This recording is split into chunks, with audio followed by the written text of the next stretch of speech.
Nós estamos numa sequência, lendo a Bíblia numa sequência cronológica. Significa dizer que nós não vamos seguir a ordem que está na Bíblia, mas a ordem cronológica dos livros. E hoje nós vamos dar início ao livro de Joel, um profeta inserido também nesse período em que o povo estava em Babilônia. Vamos antes de tudo pedir a direção de Deus. Eu peço você que ao final desse vídeo dê o seu gosto, escreva nos comentários o que Deus tem falado consigo e, claro, compartilhe o vídeo. Vamos lá? Meu Deus, mais uma vez estamos aqui para meditar na palavra do teu servo, hoje Joel. E eu peço que o Senhor fale conosco, meu Deus. Como o Senhor falou no passado, o Senhor possa nos dar a tua direção, a tua luz, nos fazer compreender e entender a tua vontade através da tua palavra. Eu apresento essa meditação ao Senhor em nome do Senhor Jesus. Amém. Eu vou logo à apresentação do livro de Joel, que o bispo faz aqui no versículo 1. O comentário diz assim, esse livro expõe todo o esforço do profeta Joel em transmitir as revelações recebidas pelo Altíssimo, não apenas ajudar, mas também a todos nós hoje. O profeta lutou para arrancar a nação das garras do pecado antes que chegassem os grilhões dos inimigos e a tornasse escrava. Os tempos mudaram, mas as pessoas permanecem com o mesmo comportamento de outrora. São conhecedoras da verdade, como os israelitas no passado, mas continuam se destruindo por causa da desobediência a Deus. Contudo, o apelo divino persiste. O arrependimento sincero é fundamental para obter livramento e salvação. E o que o bispo escreveu é a mais pura realidade dos dias de hoje também. Porque olha quantas pessoas tentaram alertar Israel sobre o resultado final das suas escolhas, mas eles então não davam atenção. Hoje é a mesma coisa, né? O ser humano insiste em fazer da sua maneira, pensando que é o melhor para ele. E o final, a gente já conhece, é o sofrimento. Começa assim, a palavra do Senhor que foi dirigida a Joel, filho de Petuel. Ouvi isto, vós anciãos, e escutai, todos os moradores da terra. Porventura isso aconteceu em vossos dias ou nos dias de vossos pais? Comentário, ouvi isto, os anciãos eram líderes entre o povo, por isso podiam despertar a memória de toda a nação quanto à fidelidade do Altíssimo. Eles sempre desempenharam papel fundamental na sociedade e na obra de Deus, pois ao longo da sua jornada de fé haviam vivido muitas experiências que poderiam servir aos mais jovens. Assim, o discurso deles deveria mencionar que, se a proteção divina havia sido retirada, foi porque o povo havia ali desobedecido. E por isso veio o mal. Isso mostra que o pecado atrai o juízo e a ira do Todo-Poderoso. Quem o comete voluntariamente se afasta da fé e se expõe às mais diversas aflições. O 3.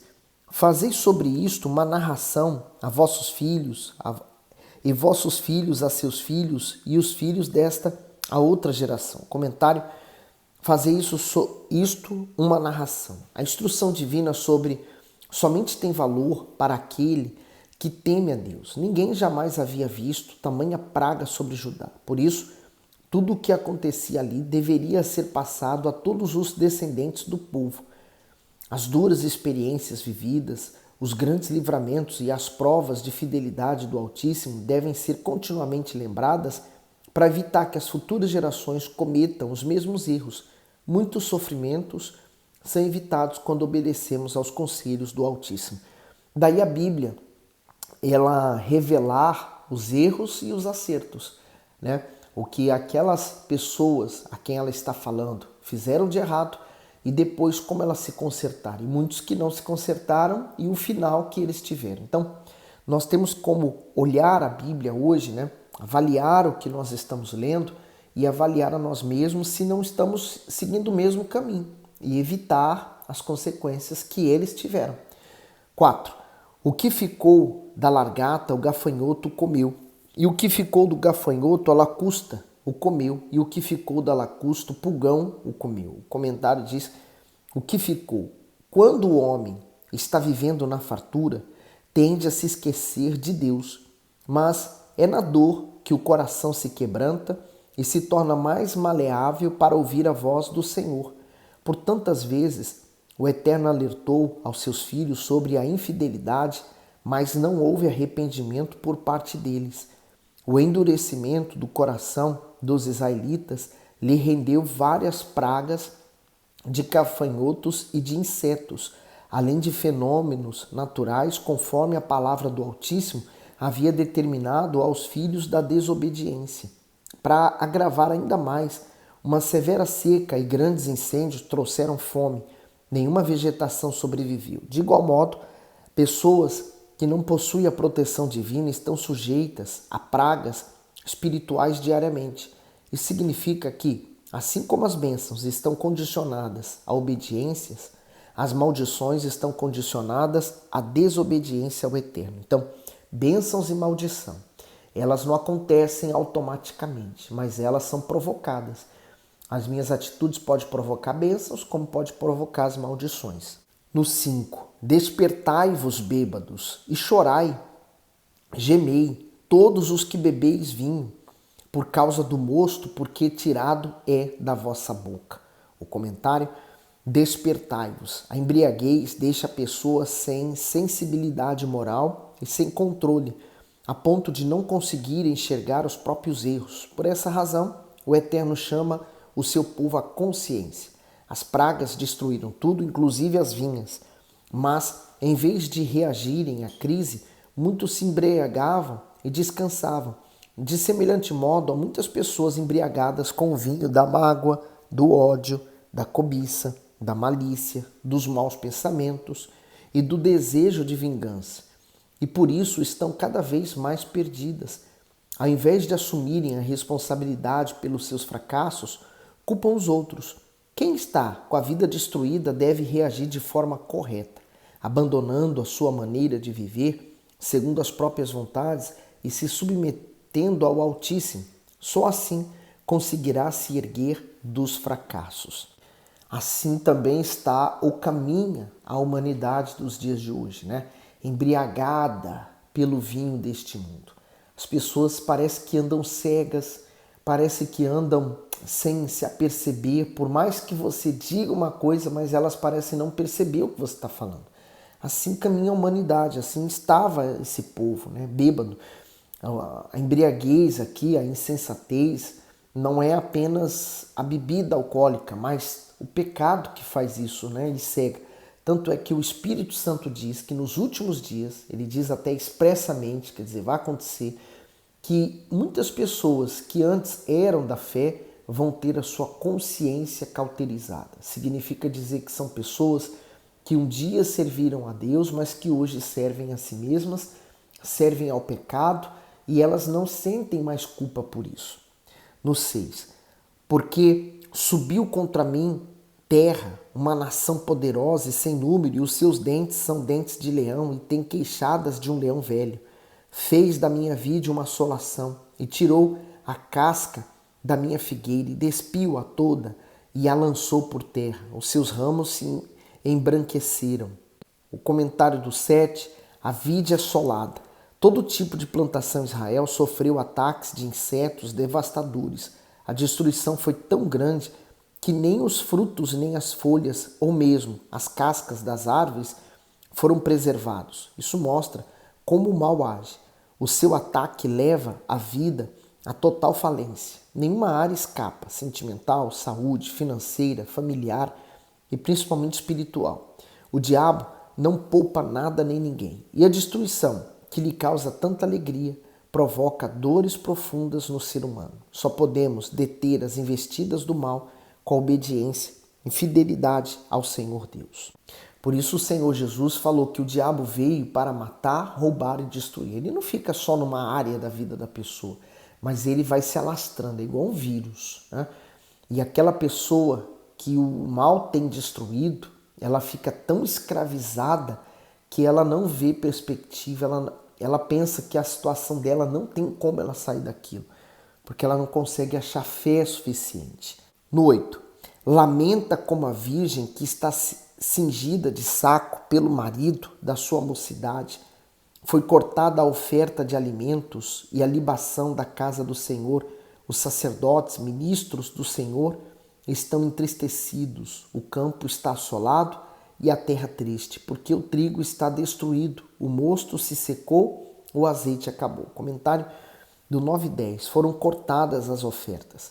Após a praga de gafanhotos, que devastou os campos e prejudicou a agricultura e a criação dos rebanhos, a fome atingiu a nação de forma tão severa que os sacrifícios diários, as ofertas de cereais e as ofertas de libação foram suspensos.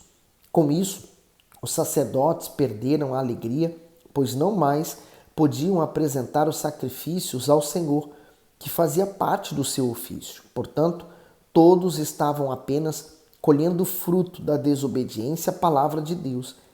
Isso significava que a falta da oferta material era consequência direta da falta da entrega espiritual das pessoas ao Altíssimo. A tristeza e a consternação de nada adiantam, se não houver disposição para obedecer, temer e sacrificar diariamente a própria vida em prol da vontade do Eterno. Por isso que hoje, se há uma igreja e esse povo não priorizar o nascer de novo, ela vai continuar, apesar de estar numa igreja, frequentando o culto, fazendo tudo direitinho. Apesar disso tudo, ela vai continuar sem conhecer o Salvador da vida dela. 11. Envergonhai-vos, lavradores, gemei, vinhateiros, sobre o trigo e a cevada, porque a colheita do campo pereceu. A vide se secou, a figueira se murchou, a romeira também, e a palmeira e a macieira, todas as árvores do campo se secaram, e já não há alegria entre os filhos dos homens. Cingi-vos e lamentai-vos, sacerdotes, gemei, ministros do altar, entrai e passai a noite vestidos de saco, ministros do meu Deus, porque a oferta de alimentos e a libação foram cortadas da casa do vosso Deus. Comentário: gemei, ministros do altar. Os sacerdotes eram os responsáveis espirituais do povo. Se este se desviasse e caísse na fé, a negligência seria deles. Portanto, a recomendação do Altíssimo era que os sacerdotes tomassem as dores dos israelitas para que aquela calamidade fosse revertida. Assim, eles deveriam substituir suas vestes imponentes por panos de saco, em sinal de humilhação, e proclamar um período de clamor, jejum e arrependimento. Em todos os tempos e para todas as situações de crise, a receita é a mesma: voltar-se para Deus com todas as forças e com toda sinceridade. A humilhação diante do Senhor, a oração e a prática da fé atraem a misericórdia e o favor divino. Tiago 4:10: humilhai-vos perante o Senhor e Ele vos exaltará. Concluindo esse comentário, o aguilhão do sofrimento foi a única maneira de provocar o retorno do povo ao Todo-Poderoso, porque era embriaguez, né? Como nós lemos, eles estavam tão embriagados que não tinha como outro meio senão a dor, o sofrimento, sendo causado a eles para que eles pudessem se voltar para Deus. Aí ele diz no 14: santificai o jejum, convocai uma assembleia solene, congregai os anciãos e todos os moradores dessa terra na casa do Senhor vosso Deus e clamai ao Senhor. Então o jejum, ele é uma oração forte que nós fazemos. Às vezes a pessoa fala assim: eu vou fazer um jejum, mas ela faz um jejum de 3, 4 horas num período em que ela já estaria em jejum, quer dizer, ela não comeria nada. Jejum é você abrir mão de uma das refeições, seja o pequeno almoço, né, o café da manhã, seja o almoço, seja o lanche da tarde ou a janta, quer dizer, aquilo que te faz mais falta. Eu aconselho você, por exemplo, fazer um jejum, abrir mão da janta, por exemplo. Você abre 18 horas e encerra meia-noite, ou encerra no dia seguinte, não sei. Um exemplo, né? Há pessoas que tomam medicamento que elas não têm como fazer jejuns prolongados. Então, ela pode, por exemplo, durante 2, 3 horas ou 1 hora, o que seja, ela fazer um jejum e naquele período que ela está em jejum, ela se santificar ao Deus Altíssimo. Por exemplo, ela está em oração, ela pega a Bíblia para poder ler a Bíblia, quer dizer, ela ela está envolvida com as coisas da fé. É jejum. Então o jejum na verdade, ele tem que te envolver nas coisas de Deus, nas coisas da fé. Então ele é uma coisa forte, é uma oração forte, porque nós estamos negando um prazer para a nossa carne, deixando de alimentar a nossa carne para alimentar o nosso espírito. Agora a pessoa, por exemplo, ela abre um jejum da meia-noite, por exemplo, e encerra 7 da manhã. Ela passou a noite inteira dormindo. Qual foi o sacrifício? Ou ela abre um jejum e ela vai para uma festa, né? Ainda que ela não tome, não coma nada, mas ela está numa festa. Então, o jejum tem que ser privado de qualquer coisa deste mundo para você alimentar o espírito. Então, não é as horas de jejum que você faz, mas é a qualidade do jejum que você apresenta. 15. Ai do dia, porque o dia do Senhor está perto e virá como uma assolação do Todo-Poderoso. O comentário diz assim: o dia do Senhor trará o julgamento aos habitantes de todo o mundo. Ao dizer que está perto, o profeta mostra a realidade desse acontecimento e quão assombroso será. É relevante afirmar que essa profecia pode ter 2 tipos de interpretação. Além do dia do Senhor referir-se a um julgamento sobre o povo de Israel daquela época, diz respeito ao juízo divino que em breve virá sobre todas as nações. Joel descreve esse dia como sendo temeroso e indescritível, algo jamais visto pela raça humana, pois será o momento em que o Eterno julgará todos os ímpios deste mundo. Haverá tribulação, angústia e enorme derramamento de sangue.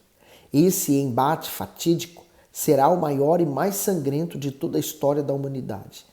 Começará depois do arrebatamento dos filhos de Deus e terminará quando ele destruir o anticristo e seus seguidores. Neste dia, todos verão e conhecerão o poder do Senhor Jesus.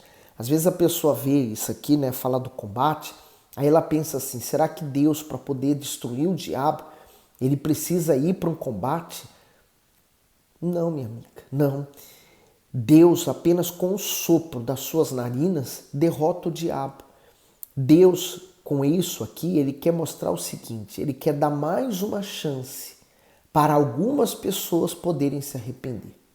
Deus poderia fazer isso tudo acontecer agora, nesse momento. Mas ele está dando uma chance. Por que Jesus não voltou ainda, né? Às vezes tem pessoas que falam assim, eu ouço que Jesus vai voltar há tantos anos, por que Jesus não voltou ainda? Porque ele está dando chance para o máximo de pessoas possam conhecer a ele. Então, enquanto houver chance, há esperança para muita gente se converter. Nós que fomos salvos e que verdadeiramente nascemos de Deus, nós temos um chamado de Deus, que é ganhar outras almas. Então nós não podemos ficar de braços cruzados. Nós temos que falar do que o Senhor Jesus fez para o máximo de pessoas possível.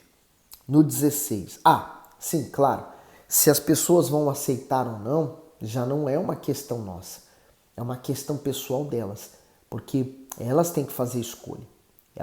O que nós temos que fazer é mostrar que existe uma segunda alternativa. Um caminho apertado, uma porta estreita, que ela pode passar, mas vai encontrar vida. 16. Porventura, o mantimento não está cortado de diante dos nossos olhos a alegria, o regozijo da casa do nosso Deus? As sementes apodreceram debaixo dos seus torrões, os celeiros foram assolados, os armazéns derrubados, porque se secou o trigo. Como geme o animal, as manadas de gados estão confusas, porque não tem pasto, também os rebanhos de ovelhas estão perecendo. A ti, ó Senhor, clamo, porque o fogo consumiu os pastos do deserto e a chama abrasou todas as árvores do campo. Também todos os animais do campo bramam a ti, porque as correntes de água se secaram e o fogo consumiu os pastos do deserto. Já deu para perceber que a visão que o profeta Joel teve não foi nada fácil depois para ser transmitida, né? Porque as pessoas, para ouvirem aquilo, as pessoas querem ouvir versículos que vão falar para elas que elas vão vencer, mas falar para elas que elas vão sofrer, ninguém quer ouvir isso, né? Mas a verdade é essa. Nós só podemos vencer o mal, nós só podemos vencer a nossa carne quando nós entramos num confronto contra ela. Enquanto estivermos na zona de conforto, não temos como mudar a situação, tá certo? Olha, que Deus abençoe você, põe o seu gosto no vídeo, compartilhe com alguém, fique bem.